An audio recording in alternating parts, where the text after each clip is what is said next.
Alors, nous allons terminer ces discussions autour des réseaux de diffraction par quelques remarques, par quelques exemples complémentaires. Alors, pour rappel, nous avons vu ce qu'était un réseau de diffraction, un arrangement périodique de Fand. Ça peut marcher en transmission, en réflexion, et ça suit la loi des réseaux. On a vu son utilisation dans le cadre de la spectroscopie.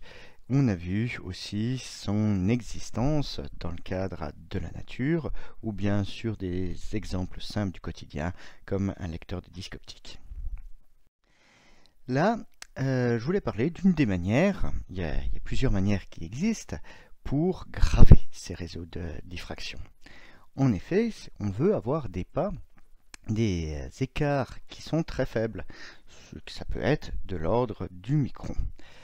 Du coup, il faut être en mesure de faire des traits qui sont aussi rapprochés. L'une des méthodes qui existe, elle est basée sur un processus interférentiel, dont là j'ai mis le schéma expérimental. On part d'une diode laser, dont on a choisi la longueur d'onde par rapport à un substrat qui est photosensible. Ce faisceau laser, on le divise en deux et il va se réfléchir sur des miroirs et pour avoir deux faisceaux qui se croisent au niveau de l'élément qui est sensible à la lumière. Nos deux faisceaux qui se croisent, qu'est-ce que ça va créer? Ça va créer, on l'a déjà vu dans le chapitre précédent, on a dans ce cas-là une interférence à deux ondes et on crée un motif. On va créer un motif sinusoïdal. Donc le matériau qui est sensible à la lumière va avoir des parties qui vont être très éclairées et des parties qui vont être peu éclairées. Et ce qu'on sait, c'est que dans cette figure d'interférence, ici on a l'équivalent de deux ondes planes qui se croisent avec un angle de θ, on a des cannelures qui sont parallèles avec l'écart qui est donné par lambda divisé par 2 sinus θ sur 2. Donc là, en jouant sur l'angle, on va pouvoir jouer sur le pas du réseau qui va être inscrit. Donc le matériau photorésistif, on va voir peut-être une partie qui va être très éclairée, qui va devenir très dure, l'autre partie moins éclairée, on pourra s'en débarrasser par un solvant, elle disparaîtra. Donc voilà l'une des méthodes pour réaliser des réseaux. Il suffit d'avoir un champ d'interférence entre deux faisceaux. Alors, une autre implication des concepts qu'on a pu voir, notamment dans le cadre du réseau, elle va se faire au niveau atomique. En effet, si on considère différents plans atomiques, ici je considère un cas où les plans sont parfaitement parallèles et séparés d'une distance d. Si on envoie une certaine longueur d'onde avec un angle θ sur ces différents plans, la lumière va se réfléchir et on va pouvoir avoir, suivant l'écart entre ces différents plans, des interférences constructives. Tous les rayons qui seront émis par ces différents plans arriveront en face. Donc là, on se retrouve dans une situation qui est similaire à ce qu'on a pu voir précédemment pour un réseau. Ça peut également vous rappeler les agencements de couches minces. Et là, la différence de marche qu'on a à prendre en compte, c'est 2 fois la distance entre deux plans multipliée par le sinus de l'angle d'incidence. Et on aura interférence constructive si 2d sinus θ, c'est égal à un nombre entier de fois la longueur d'onde. Donc ça, si on imagine une expérience où on envoie une certaine longueur d'onde lambda, si on fait tourner maintenant l'onde, on observera des résonances pour certains angles, des pics d'intensité sur le signal réfléchi pour certains angles, ce qui nous permettra de remonter à la distance entre les plans atomiques. Alors, Ici, il y a quand même quelque chose qu'il faut avoir en tête, c'est que D est de l'ordre de l'angstrom. La distance entre deux plans atomiques, c'est quelque chose de très faible. Donc du coup, eh bien, on ne peut pas utiliser n'importe quelle source de lumière, il faut que lambda soit lui aussi de l'ordre de l'angstrom. Et du coup, ça va imposer l'utilisation de rayons X si on veut venir sonder la matière, si on veut venir sonder la distance entre les plans atomiques. Et là, on parlera de diffraction de rayons X. Alors ici, c'est un exemple très simple, hein, juste pour que vous ayez l'idée de ce que peut être la diffraction de rayons X.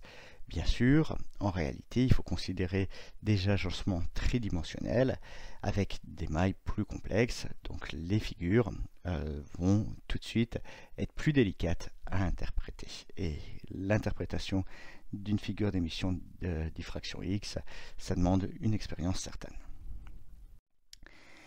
Maintenant, je vais vous parler de deux prix Nobel récents. Le premier, c'est le prix Nobel 2018, qui a été attribué pour la CPA. Ça veut dire en anglais Chirp-Pulse Amplification, donc amplification d'impulsion à dérive de fréquence. Alors ce prix Nobel 2018, il a été décerné pour ses travaux à Gérard Mourou et à son étudiante de thèse Donna Strickland. Il y avait une troisième personne primée, mais sur un thème différent, Arthur Hatchking, qui est très récemment décédé. Donc voilà la photographie de Gérard Mourou, qui est français d'origine. Et ces trouvailles, il les a publiées dans un journal qui n'a pas forcément un impact majeur, mais dans lequel ces travaux ont été publiés et ont trouvé un grand succès. C'est un journal que je connais très bien et que j'apprécie énormément parce que j'en suis l'un des éditeurs. Il s'agit du journal Optics Communication. Alors, quelle est l'utilisation qu'il a fait des réseaux? C'est l'élément principal de son prix Nobel. Le problème qu'il avait à résoudre, c'est que quand il amplifiait une impulsion, eh bien, son impulsion, elle était distordue parce que les puissances crêtes étaient beaucoup trop élevées. Donc l'idée qu'il a eue, ça a été de mon impulsion ultra brève, je vais l'étirer. Je vais l'amplifier. Comme je l'ai étiré précédemment, sa puissance crête, elle a très fortement diminué, donc je vais plus être gêné par les effets non linéaires. Donc je peux l'amplifier sans souci, sans distorsion, et puis en sortie, je viens et je fais le contraire de mon étirage initial, c'est-à-dire que je vais la recomprimer, et dans ce cas-là, eh bien, j'aurais réussi à retrouver une impulsion beaucoup plus puissante, beaucoup plus énergétique, et ça sans aucune distorsion. Donc c'est ça l'idée, ça a été une révolution pour atteindre des puissances extrêmement conséquentes. Et là, l'élément clé, c'est cette phase d'étirage puis de recompression, et les deux sont faits grâce à des réseaux de diffraction.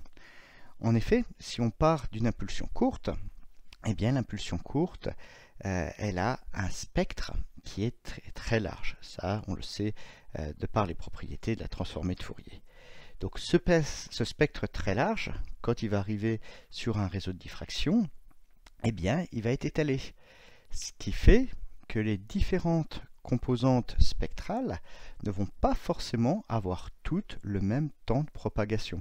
Elles font des voyages géométriques différents, et certaines composantes vont avoir un retard supplémentaire par rapport aux autres, et c'est ça qui va créer l'étalement de l'impulsion. Dans le temps, on aura des impulsions, enfin des couleurs qui vont arriver en avance ou en retard par rapport aux autres. Donc voilà comment on fait les tirages, et pour faire la recompression, eh bien on va faire la même chose dans le sens inverse.